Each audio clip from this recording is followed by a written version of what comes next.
Hello friends, welcome to UPSC Guide by the Achievers for the Aspirants. This is your best friend in your preparation for the very prestigious Union Public Service Commission. My name is Sandeep Narayan and I will be bringing to you topics on banking. Today's topic of course is the basics of banking in India. Before we begin, let me tell you something about myself. I am an ex-banker. I have had the privilege of working for three of India's biggest banks. I've worked for State Bank of India, for ICICI Bank, and for HDFC Bank.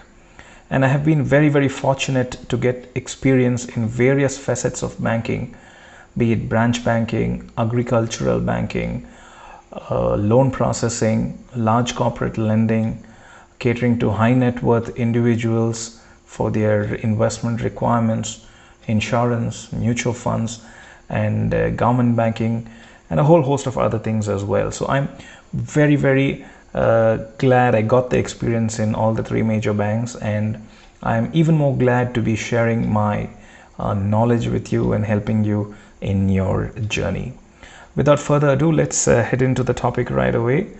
What you will learn in today's video are three major things. One, the basic functions of a bank. Two, the structure of the banking sector in India. And three, regulation of banks in India. I'm going to be touching upon the main highlights of these points and not going into extreme detail, something I plan to do in the future videos. Well, the very first question is, what is a bank?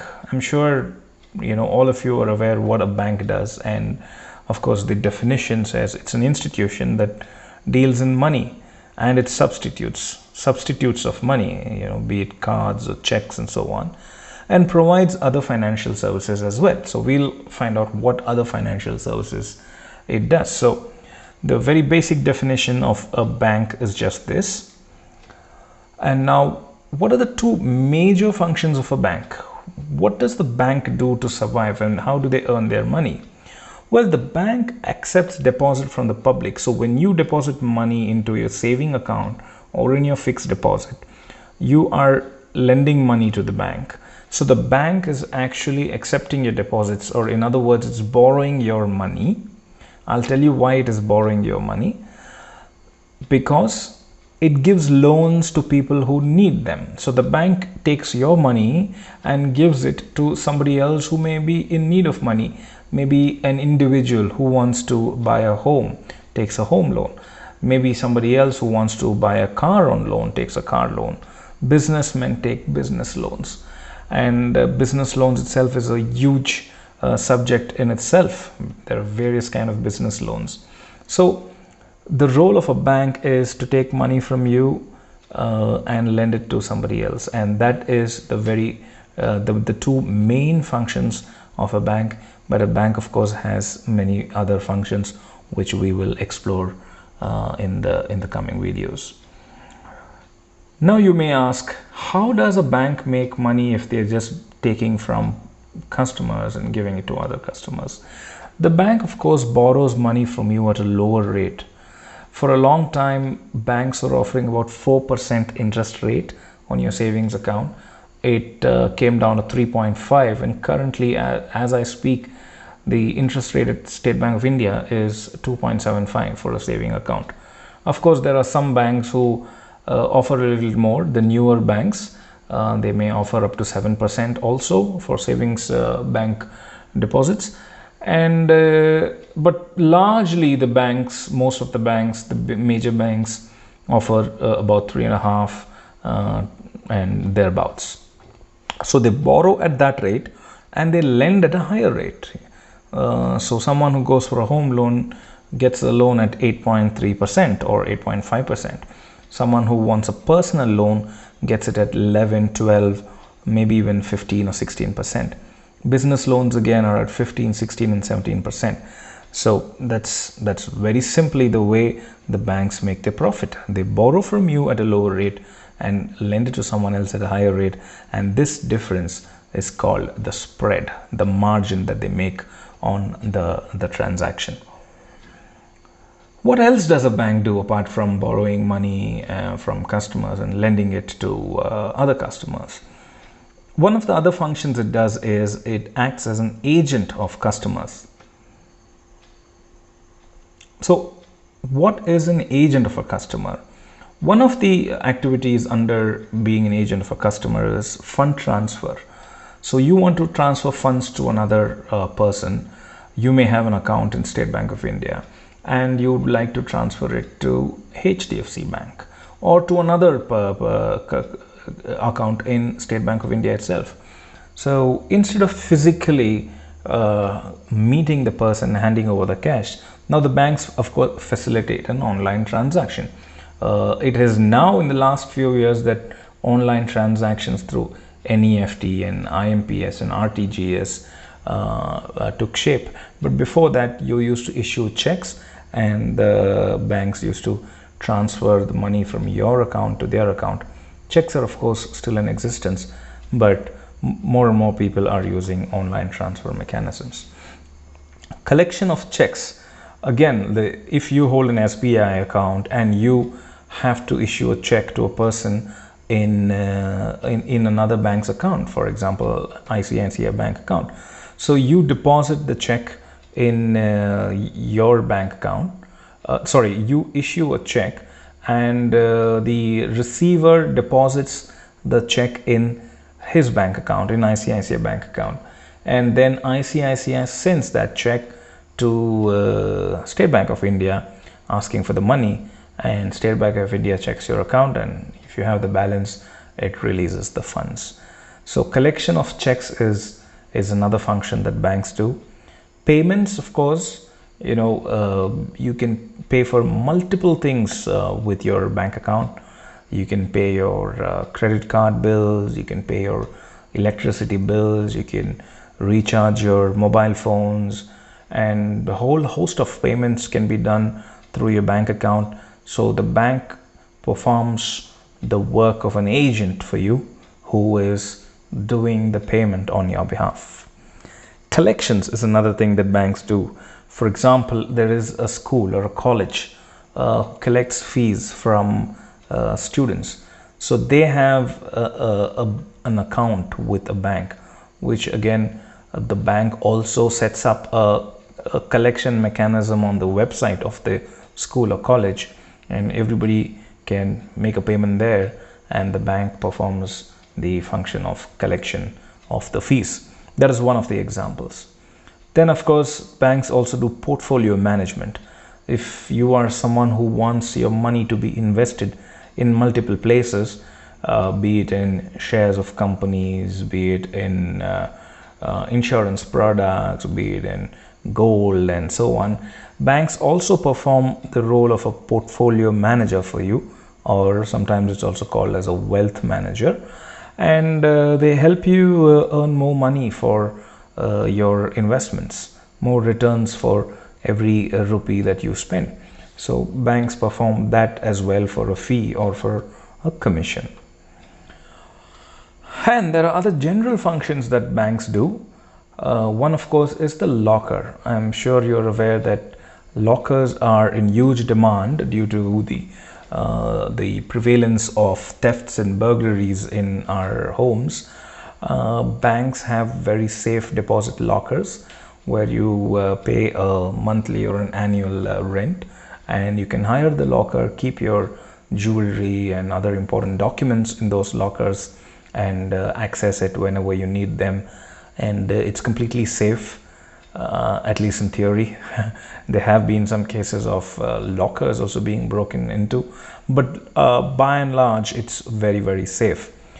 Banks also help you deal with foreign exchange. You want to travel somewhere, you want to go on a trip to Singapore, you go to your bank, you want Singapore dollars, you can get Singapore dollars for Indian rupees, and vice versa. You can also convert your Singapore dollars to Indian rupees, and that's the very basic foreign exchange work that the bank does. Of course, there are far more advanced foreign exchange activities that a bank does, which we can explore in future. Banks also issue demand drafts. One of the very simple examples is when you buy a property, you need to issue a demand draft to the sub-registrar office, They do not accept checks, they do not accept cash, they insist on a demand draft. Or if you have to pay your taxes to your municipality, you have to get a demand draft from a bank. So you go and deposit money into the bank, and of course they issue a demand draft which is as good as money, but it is only given to the intended person. So demand drafts are another thing that the bank issues. And they also, many times banks do social welfare programs. There are adult literacy programs that they organize. They organize other programs for women, for children, underprivileged children, and many other programs like water and sanitation programs in rural areas and so on, which of course is not the core function of a bank, but it's more of a community service that the banks indulge in. Now let's look at the structure of the banking sector in India briefly. Banks, commercial banks, all the banks that are there for commercial reasons, of course, are divided into 4 different types. One of the types is public sector banks, right? So public sector banks are banks in which the government of India major stakeholder share. It owns a big chunk of the bank in itself. The ownership, major ownership is with the government, and I'm sure you know these names: State Bank of India, Bank of Baroda, Punjab National Bank, Canara Bank, and so on. Of late, many public sector banks have merged. Quite recently, Vijaya Bank and Dena Bank, I think, merged with the Bank of Baroda, and so on. So there have been many mergers happening in the banking sector. So many commercial banks have merged. State Bank also had its associate banks, State Bank of Hyderabad and State Bank of Bikaner and Jaipur. So all of them have merged into one, which is now the State Bank of India. Then there are private sector banks owned by private promoters, and the very famous names, of course, are HDFC Bank, ICICI Bank, Axis, Kotak, Yes Bank, and IDFC Bank, Bandhan Bank, and there are quite a few other private sector banks as well. The third type of banks in India are foreign banks, which are owned by companies which are outside India, and they have their branches and representative offices in India. Some of them, the very well-known ones, are HSBC, Citibank, Standard Chartered Bank, and Deutsche Bank, and so on. And there are regional rural banks which have been set up to ideally promote banking in rural India and to help with the credit requirements of rural India. And some of the names are, of course, Allahabad UP Gramin Bank, Andhra Pradesh Gramina Vikas Bank, Bihar Gramin Bank, and so on. And there are, apart from these banks, there are cooperative banks. Okay, and these cooperative banks are again divided into state cooperative banks and district cooperative banks, and there are others that don't even fall in these 2 categories. And as you can see on your screen, Andhra Pradesh State Cooperative Banks, one example, Bihar State Cooperative, Gujarat State Cooperative Bank, and Haryana Rajya Sarkari Bank. And of course, there are many more cooperative banks, and I don't find it necessary that we have to go through the entire list on this video. Finally, for today's video, we'll look at the regulation of banks in India very briefly. Reserve Bank of India is the central bank of the country. There is the apex bank which oversees the functioning of the other banks. It is the watchdog of all the banks in India. And the Reserve Bank of India was established way back in 1935 on the 1st of April 1935 under the provisions of the Reserve Bank of India Act of 1934. Reserve Bank has many functions. One of the functions is, of course, it is the banker's bank. So all other commercial banks, they need a bank, right? So to approach for funds and and also to approach for other help. So they perform the role of being a bank to other banks. And the Reserve Bank is also a banker to the government of India. So it handles all the funds of the government of India. When the government has to make international payments, it is routed through the Reserve Bank of India, and it also manages the balances of the government of India. So that's why the Reserve Bank is called the banker to the government. Reserve Bank is also an authority to issue banknotes in India, apart from the 1 rupee note, which has now been, of course, stopped. All other currency notes are issued by the Reserve Bank of India. They have the sole authority.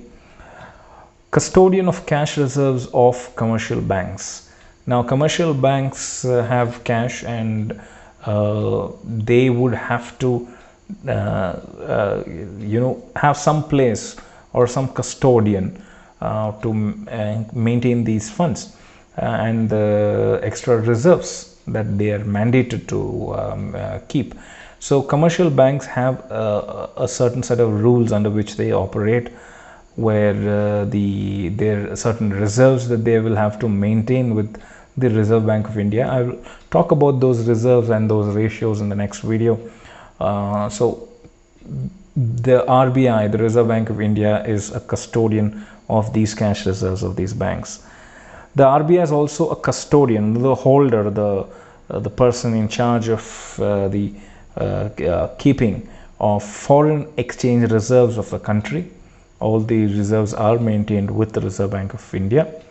RBI is also known as the lender of the last resort. So when banks are struggling, if they have nowhere to go, they don't know what to do, and eventually they can approach the Reserve Bank of India to help them with liquidity, with some sort of funding, so that they survive. And that's why the RBI is known as the lender of last resort. RBI is also the controller of credit in India. Credit means basically it means loans, all right? So when the credits seen in the country, that is when not too many loans are being taken, it impacts the economy. It leads to adverse reactions in the economy when there is not much of credit offtake. So in that case, RBI comes into the picture, and they try to change the scenario by various measures, credit control measures. It could be changing of rates, and it could be buying of securities, and a whole lot of things which we can go through in detail in the future videos. So in brief, it controls how loans are being taken, and what necessary precautions banks have to maintain while giving out loans to not just individuals but also to big companies in the country. And finally, the RBI also acts as a central clearance and account settlement body. When banks have to settle funds between themselves, they use the RBI as a central body which will take care of the clearance of the funds and also the settlement of funds between the banks. So these are major functions of the Reserve Bank of India, which is the apex bank of the country, the central bank, the main bank, and this is a bank that regulates the banking sector in India.